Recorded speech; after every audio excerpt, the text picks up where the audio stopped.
And now I'm going to recording. Okay, John. Okay. Good morning, everyone. Thank you for joining the Guam board meeting. I call to order the Guam board meeting, the March board meeting. Before we begin, Dave, can you just reconfirm that the meeting has been properly noticed? Yep, 2 times on the 14th and the 19th. 19th. Okay, great. Yep. So the meeting has been properly noticed. Now Yep. I call the meeting to order. Present are board members, Sean Phillips, Taling Taitano, myself, John Wanadera. I guess absent is Francis, Baba, and Jenny Chu. Did Jenny say she's joining? Jenny's on. You can't. Oh, she's on. Can you see her? No. Okay. Oh yeah. Sorry. Okay. I'm not. Scroll I don't down, use Zoom right? that much. Sorry. Yeah, I got to pull down. Sorry, Jenny. It's okay. I'm here. Okay. No, I see Jenny. And so Jenny Chu is here for the record. Okay. Thank you. Okay. And President is, of course, Executive Director Board, Dave Sanford. First item will be the approval of last month's meeting minutes, February 15. Move to approve, subject to correction. Okay, motion made by Talling to approve, subject to correction. Do I hear a second? Second. Thank you, Sean. Sean seconded. So minutes approved from last month. Okay. We'll go ahead and move on to the next item, which is the endowment fund update. Yep. As you can see here, the fund is up to $4,999,024. So we're $75.91 short of the $5 million goal. Now, how long it'll stay there, God only knows. Who knows what the market's doing, because we gained 52,000 between February 29th and March 19th. So, market's going up and down, but we're doing fine in that sense. As of the February 29th ending date for this statement, we're showing a 2.74% year-to-date return at the 4,947,48. 15% last year and 16% lost the year before, so pretty much even. So we're still ahead of the game. Wow! So we're almost at 5 million without really doing anything. Okay. Yep. So it's continues to grow, and as you can see here, this $12,000 is the first quarter fees that they took for the 2024, and then I'm going to flip all the way down to the end here. The last page here, where they show our long-term capital gain, realized capital gain. So again, they made another sale of this Champlain fund. And so we realized another 20,000 or so of capital gains, long-term gain, which brings the fund has a total long-term gain of 38,800. So that's to date the only realized gain. We have no realized losses to date because we've never been forced to sell anything at a loss. So.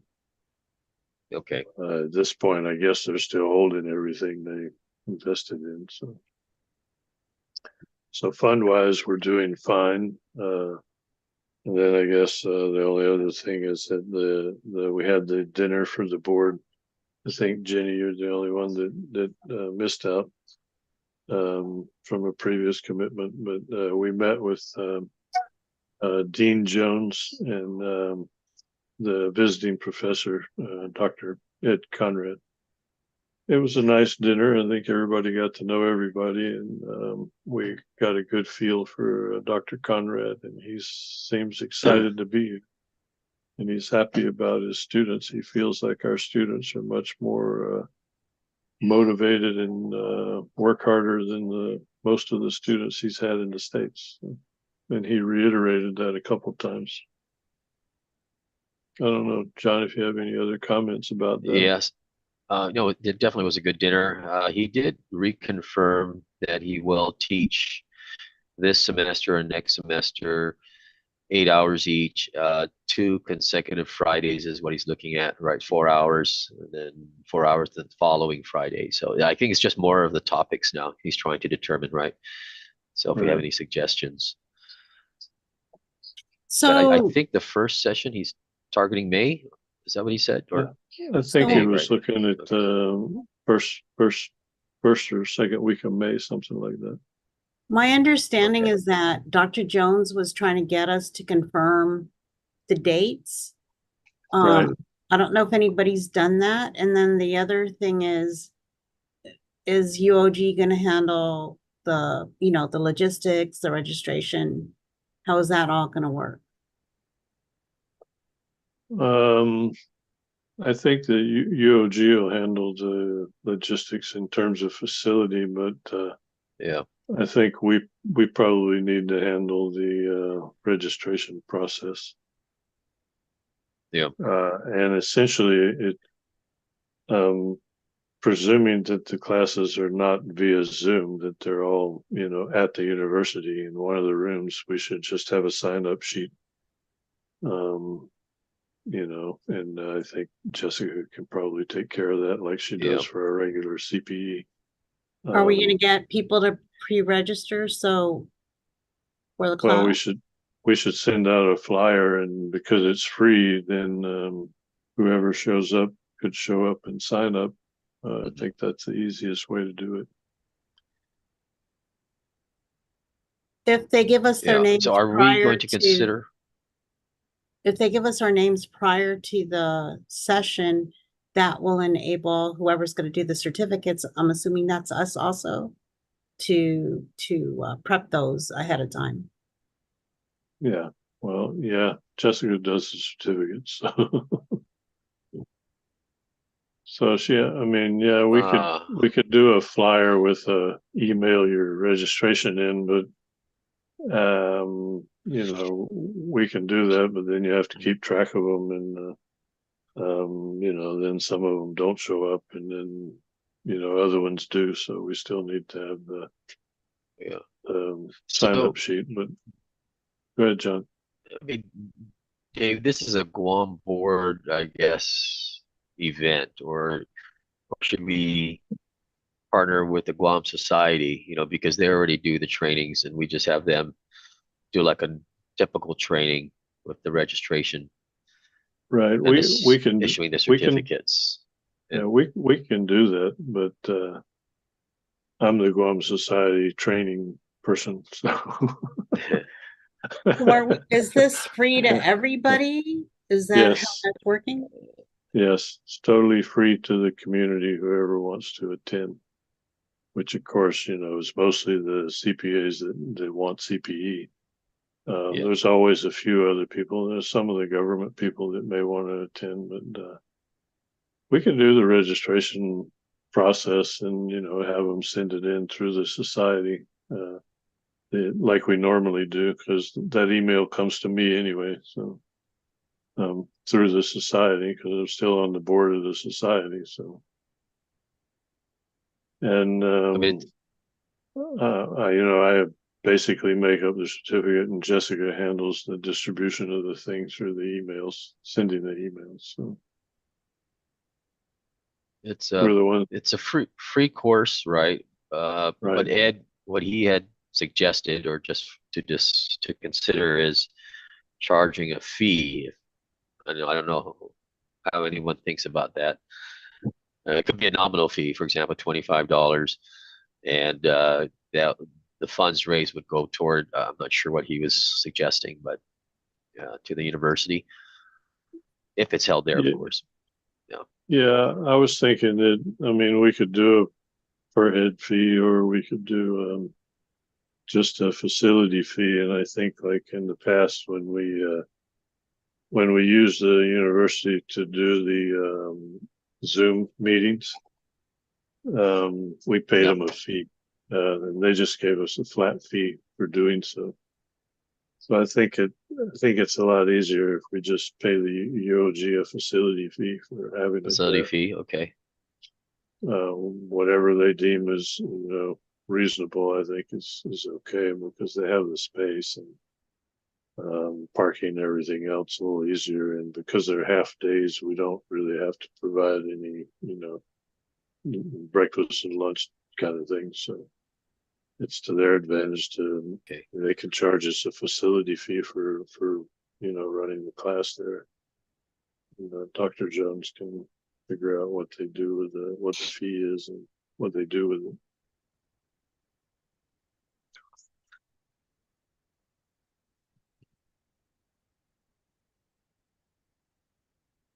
I think Okay. the society can pay the fee. So I guess to Tolling's point.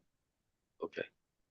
Okay. So Yeah. Dave, will you or the society be taking lead on organizing that? I know you're off file and coming back till June, but Yeah, that's the thing. I could ask.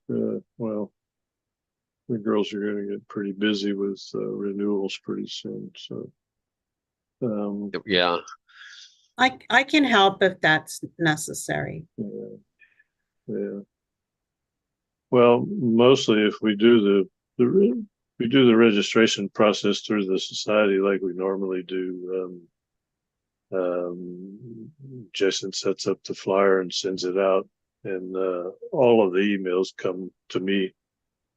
And I think Jessica gets a copy of them so I can keep track of them. That's not a problem for the registration. And then we just need to have maybe Jessica or Anna, somebody go to the event at UOG and make sure they get a sign-up sheet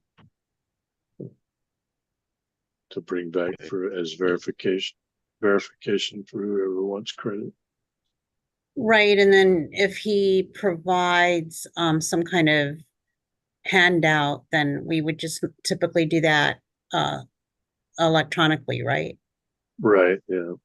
Yeah, if he So, provides anything as a handout, we can just scan it, or if it's a PDF or whatever, and we put it. Jason puts it on the website for downloading. okay. We can put the announcement on the Guam Society website. I don't know if you want to have AGA participate, whatever they do. Tolling, Yeah, better than I mean that would be helpful. I just I guess the only thing is to decide whether or not the society will take care of the room charge, and therefore, we don't have to Yeah. provide charge a fee, or Charge fee. because if you do the fee, then that's another set of logistics, right?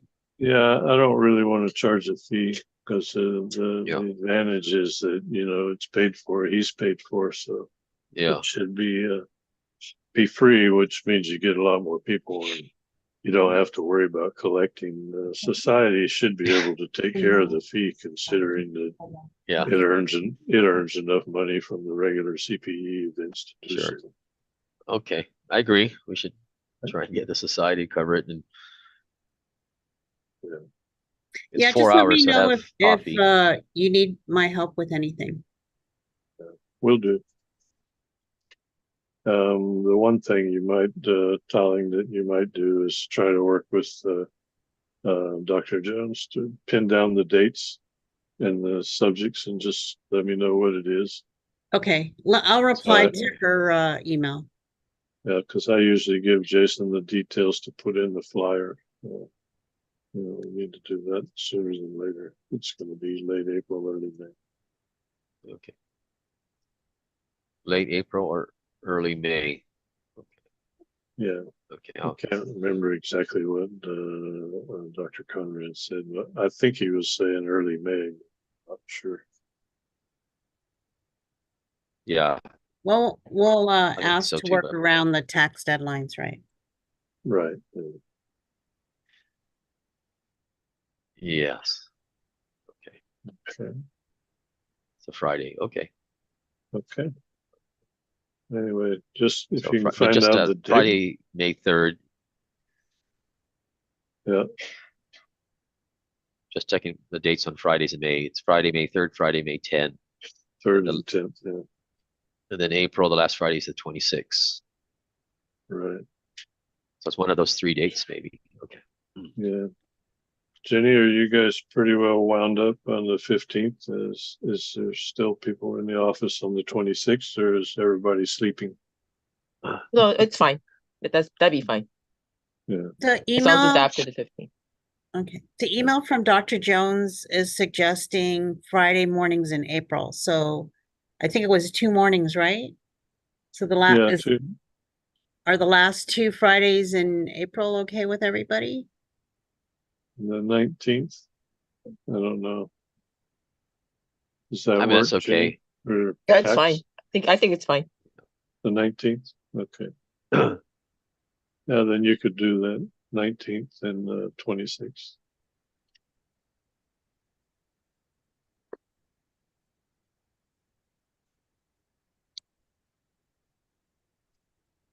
You can do that and then just get back to me with whatever the subject matter is. And,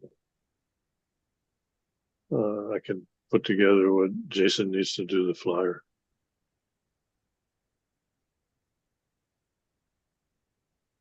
Okay.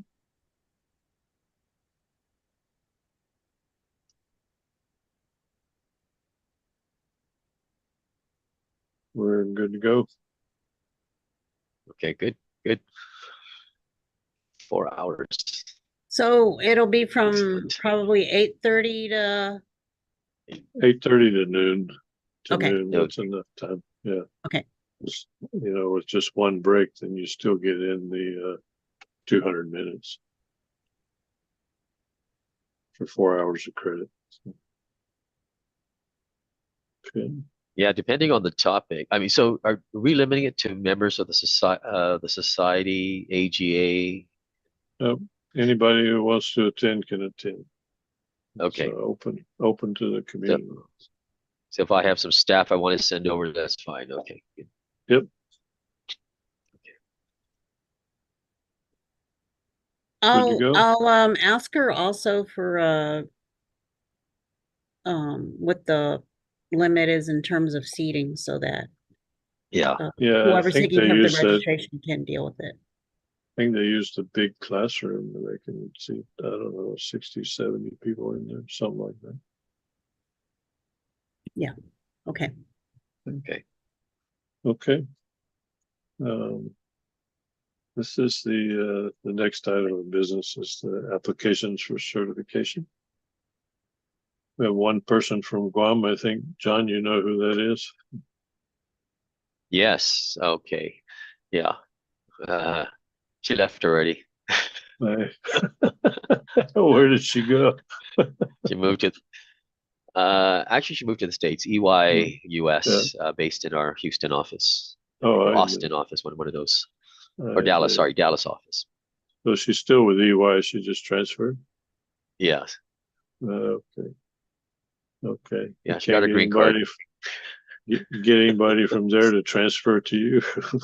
No. It's the worst timing for her to leave, It's always the way. Oh gosh. Yeah. It's the tough But- one. March is the worst time to leave. Yeah, she just left. Yeah, she's the only one from Guam. Everybody else, as usual, is from everywhere else. But we have no issues with any of these people. There's some people going Okay, from good. How inactive many to total? active. Oh, 48 total. 48. Good. Yeah.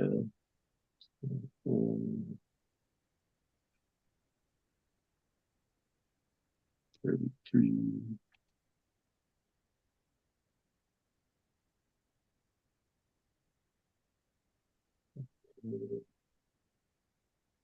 uh, 48. We just need a motion to approve unless anybody has any Okay. questions. So moved. Okay, can I hear a motion? Motion by Tolling, Can I hear a second?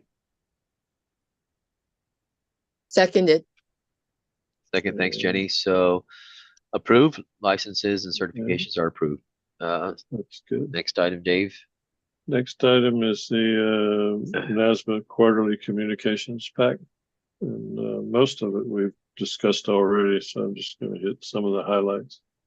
This was a board of directors meeting in January where they approved the amendment to the UAA, and then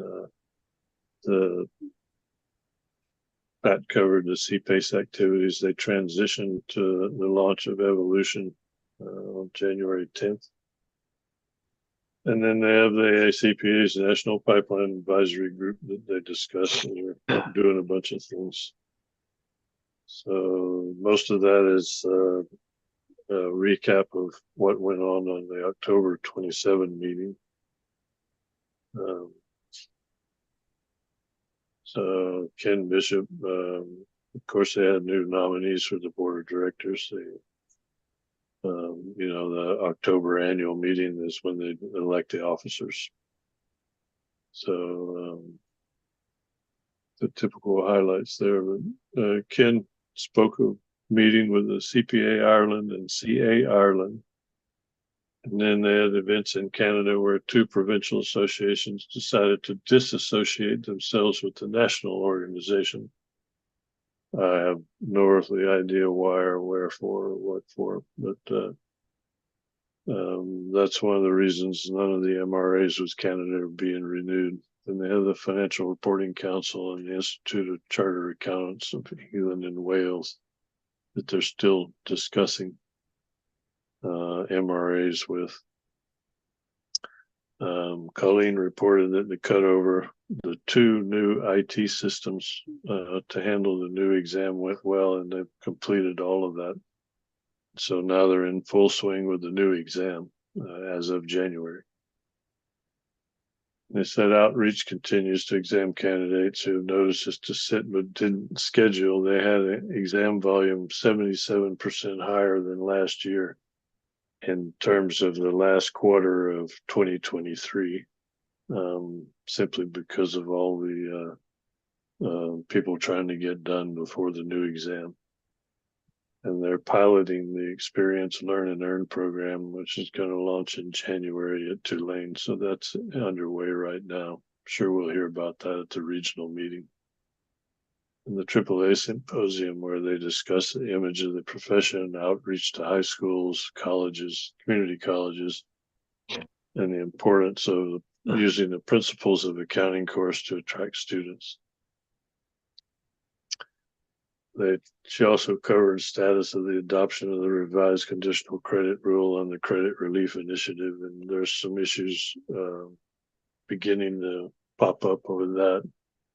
That's the quote amnesty program. And then they have plans underway to start publication of the candidate performance books that they ceased in 2019. So they'll have new information with the new exam.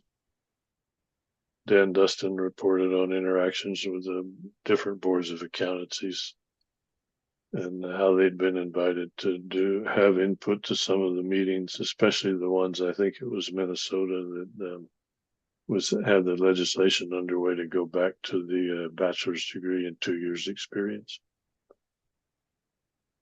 And Ken Bishop had a discussion with state societies about their proposed legislation, and the same thing with the additional licensure pathways.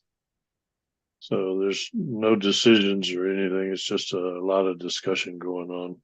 Same thing with the National Pipeline Advisory Group. Good. Go ahead, Dave? Jeff. Yeah, so I attended that region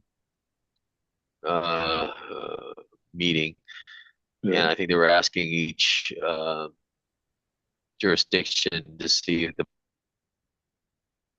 boards wanted them to continue is regarding the professional licensure. I don't know what the Guam board's position is. Should they continue, or because they're looking for another possible pathway Right. And they've or asked additional pathway? to licensure. Yeah, That it seems like it seems like it might go back to similarly to just 2 years and experience and the hours if you have certain experience, right? That's what it Right. seems like it's heading toward. That's what a lot of the discussion is, Okay. based on the fact that there's no empirical evidence that there's any real difference in terms of protecting the public. So they have a hard time making that claim. The only issue is substantial equivalency, and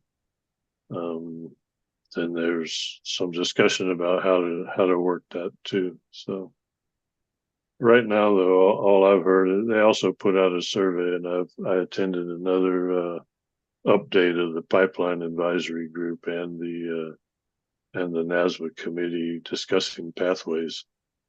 And Stephanie was basically reiterated all the same stuff, and they're still looking at things and asking for new ideas, but not a whole lot of them have popped up recently. They're just the same basic stuff.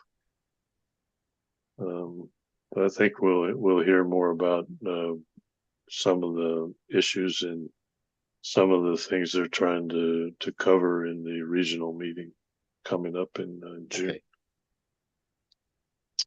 The Center for the Public Trust now has 54 active chapters, which it's growing, and 54. Alfonso continues to do a pretty good job of promoting it. Guam has a chapter, and they do send the 2 people to the leadership meeting every year. The society contributes to the cost of that. So, for the NASBA annual report, I thought it was interesting. They had a current year increase in net assets of 7.8 million. Total program revenue increased by 4 million, or 12% over the prior year, by the higher exam section volume, which again was because of ending the old exam, getting done before the new one started. So they had a 12% increase in revenues. Expenses were up 7%. So overall, their excess was 4 million. So they did okay. If you look toward the fiscal year 2024 results, Troy Walker, who's the new chief accounting officer, who took over Michael Bryant's position, spoke about the impact of the current increased volume in exam sections following the anticipated decline after January 1st. So the CPA exam change they're not sure what the change is going to be on the fiscal year 24 revenue, which is the same thing we've discussed for the last couple of meetings. We really don't know. They also ask all their board members to sign a conflict of interest forms for the upcoming year. So I thought I should throw that in. So since you guys all have to do the same thing every once in a while. On the relations with member boards, they had regional conference calls. Like John was saying, had the 30-month conditional credit window, the Experience, Learn, and Earn program, and other legislation issues. The Uniform Accountancy Act model rules 7, 4, and 5 were regarding facilitated state board access. This was all the proposed stuff that they actually approved at the January meeting, and that we've seen the exposure draft for. So, and basically we covered that last meeting, but most of the changes are cosmetic in nature, simplifying certain things, and they also included some of the stuff relative to testing administration, that kind of thing. One of the recent questions regarding candidates' ability to sit for a different discipline section under the new exam format prior to receiving the failing score for the first section. The way it's set now is if you take a section, you can't take that section again until you get the score that says you failed it. But now some candidates are saying, well, if I took like the IT section and I don't have my score yet, but can I go ahead and take the tax section? So they hadn't really addressed that yet. So I guess if you take one section and think you failed it, you want to go and take a different one. Just trying to cover your bases, right? But I think they're going to say, Or you maybe there's can't a do that. time limit. Has to make sure he passes. Well, yeah, but I think they're going to say you can't do that because the issue is that nobody is supposed to have completed two designations. So, you know, versus the core courses. So I don't know. We'll hear about it. I'm on the CBT admin committee, so I'll hear about it at the next committee meeting. So. CPE revisions that we covered before are all passed. They said they take effect in January 2024. That was mostly the revisions about having internet online courses and how you keep track of who's attending and those kind of things.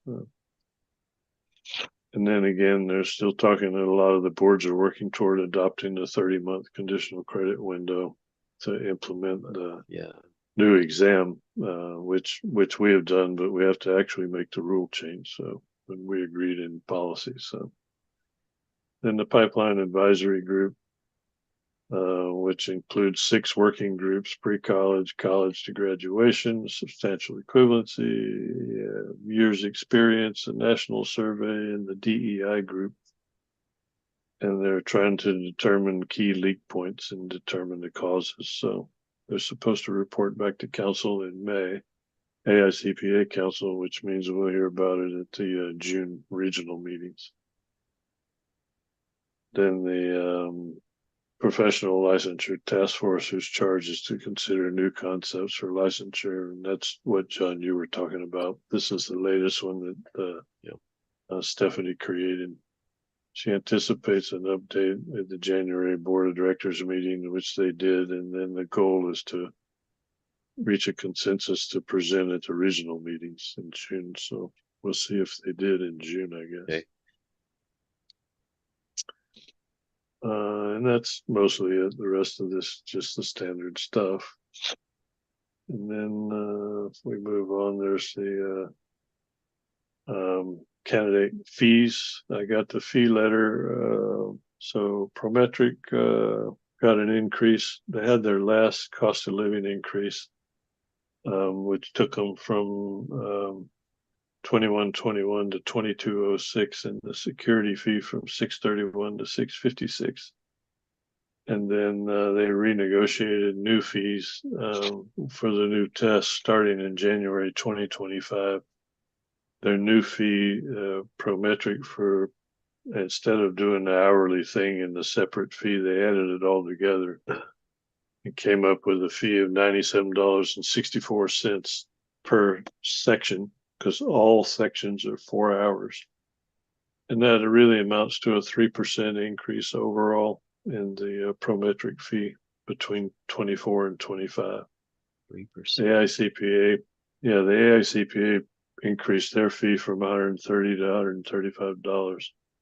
And the NASBA fee, which increased in 24 to $30, is staying the same for 2025.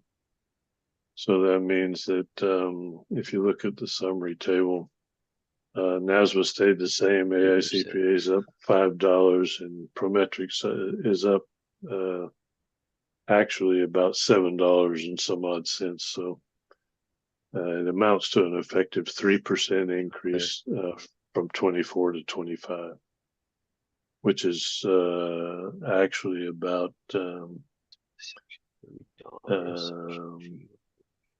it's $8.84, something like that, or $7.84 is the total increase. So not bad. So Dave, how much does it cost to take the CPA exam now? For, let's say, someone from Guam would sit and just take 4 parts. It would be the same, the 262. Well, right now the 254 times 4, so it's about $1,020. But that's Plus going to these. go up. So the 262 would take you about add another $50 to the cost. So a little less than 1,100 if you took the 3 core and one of the disciplines, so you pass the 4 parts. Most people actually wind up taking at least 6 sections 6 times, varying sections, but usually 6 times, meaning they failed one section more than once or 2 sections once. So if you say you're taking 6 sections, then you're looking at probably about 1,600 total, given the latest increase in 24 and 25. A little less than 1,600 total for the whole exam, if you take it 6 times. So you have to have the 3 core and 1 discipline, and they all cost the same. So no matter which one you might fail, or same one twice or 3 times, whatever. But the typical candidate will pay for 6 sections before they pass at this point. Okay. The last thing I have is the financial statement. So we're looking pretty good. The one thing I have to say is that in the application fees, we're on target. And this 98,000 should actually be 5,000 more. I got the final figure for January this afternoon, right before the meeting. Nazma emailed it to me. She sent me what she said was January yesterday, so I adjusted everything, but she came back today and said, "Oh, I sent you February, so here's January." So the actual application fees for January were 20,000, and I had estimated 15,000 for February. So there were 20,000. Our cut of the application fees in January were a little over 20,000. And then February was like $19,680 or $640. So actually, surprisingly, I haven't seen any decrease in application fees at this point. However, I'm kind of waiting until we see what happens with April up through April or May, because most of these applicants will be testing January, February, or March, and they won't get any scores until May. So I'm wondering what's going to happen in the April-May timeframe in terms of applicants. That's what's going to be the determining factor about the effect of the new exam and the score holds on applications. But so far we're looking fine. Our expenditures are, as usual, on target, under control. So we're going to probably wind up with something between 100 and 125,000 excess revenues that we should be able to contribute the 100,000 easy to the endowment fund to cover the visiting professor program. And then if we look at it was 19,640, which this was actually February. January was 20,200 some odd. So I have to revise this, which I'll do before we send it in to the legislature. I'll send everybody a copy, but basically we're doing okay. The 2024 evaluations, really the 239 versus the 165 was an increase. And then of course this 744, which was the 23 section totals, was again from last year, which of course is more than this year, for especially for January, due to the new exam. So, but on the whole, we're holding our own. Total revenues are up And depending on what happens in April and May, maybe March and April might tell us. March will tell us a little bit, but I think April will tell us the most, because I don't think anybody's going to get any scores before April, so they won't be able to register for the new sections until they get those scores. But in terms of revenue and excess revenues and budget, we're expense-wise on budget. We don't have a problem. I don't think we'll have a problem with excess revenues to contribute this year. Anybody have any questions?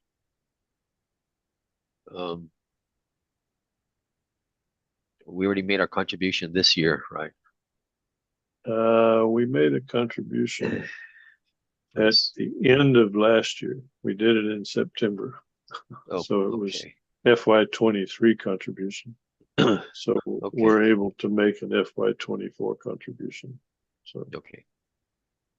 we can Okay. make that anytime. Later. Yeah, we can do it anytime. I'm kind of waiting to see what's going to happen, and then we can make it later on, especially, if the market dips a little bit. But I know the endowment fund's going to take 100,000 cost out by the end of the year. For, Dave, Dr. Conrad. Yes. for the budget, do we typically get called to the legislature, or No, we haven't been called to the legislature in the last 4 years. We just submit our budget to Joe S.'s office.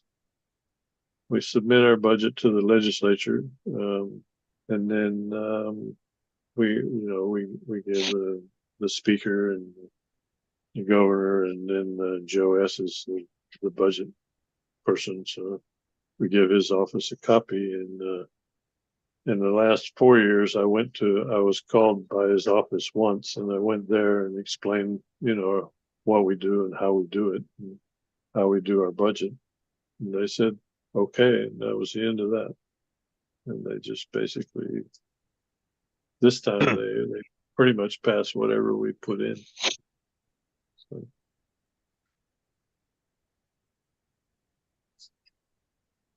So that's that. But we haven't actually gone to the budget hearing. I think they just concentrate on the bigger ones now. They figure we're not a problem, so we don't need to take up their time, I guess. Yeah. Which is okay with me.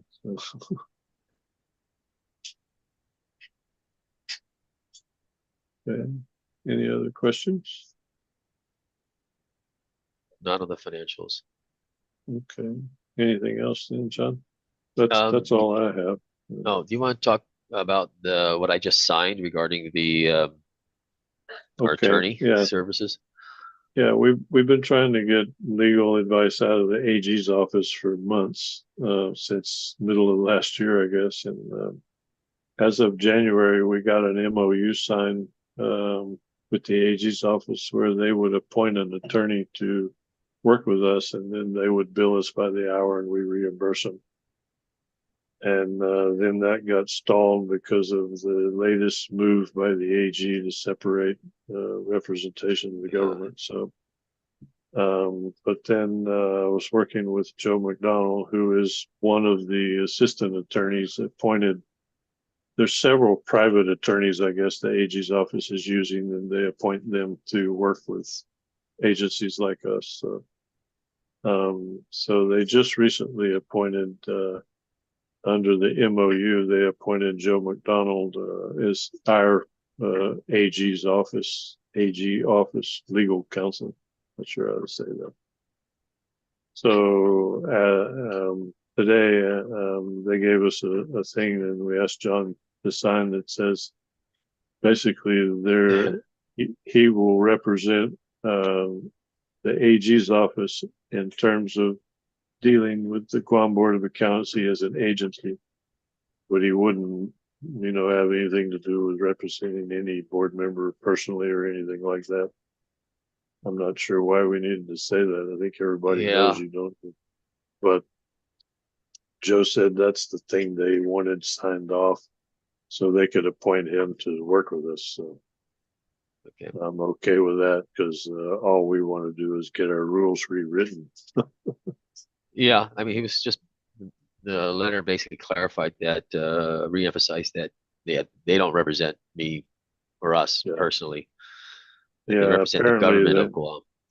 apparently that's his position for all the agencies. And I guess what his concern was in an agency where the public auditor finds a finding and they think somebody's corrupt or whatever, and if the government's going to prosecute them, he can't be the prosecutor and then represent the director. Yeah.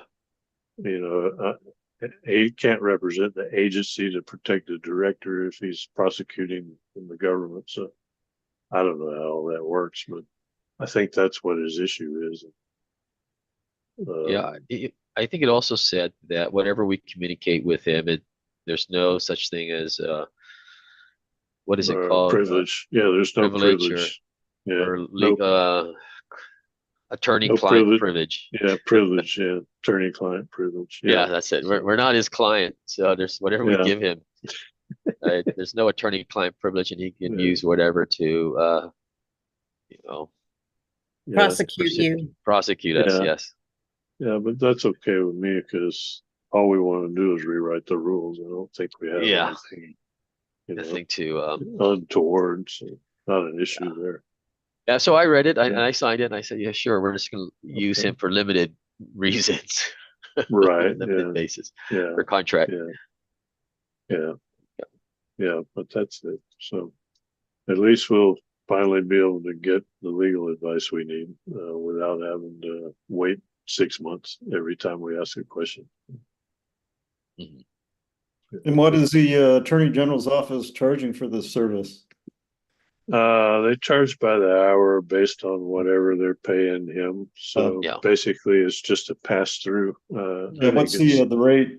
We have an hourly rate.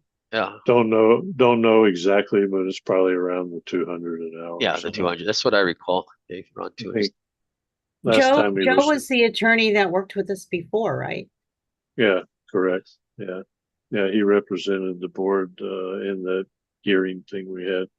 And that's one Yes. of the reasons I wanted the expertise is we want to be able to eliminate those kinds of hearings that cost us Yeah. a fortune and go nowhere where the other person never shows up. So that's Hey, what we're Tolly, working on. our old attorney Marion Wolseley, Yeah, she Willischuk. works for GPA now. Yeah. Oh, she does. Yeah. Okay, I thought I saw her on Yeah. TV. Yeah. So what probably did. happens is Oh, wow. you know, they cover for each other. So usually at the CCU meetings, they're both sitting at the table. Okay, interesting. She's now in GPA. Yeah. Okay. There's nothing else. I need to run. So Okay, that's it. um I don't have Anybody- anything else. anybody who wants to go to the regional meeting in Nebraska, Yeah, I think it's Dave, in Omaha. I'll go. Just go ahead and Yeah. request a scholarship for me. Yeah, as soon as it comes out, if anybody else wants to go, let me know. Okay, I don't have anything else. Is there any other items to discuss by any of the members? If not, can I hear a motion to adjourn? So moved. Seconded. Second, thank you. Meeting adjourned. Thank you, everyone. Thank you. Thanks, Be everybody. safe. Bye. Talk to Thank you you. later. Thank you. Bye-bye. Bye now.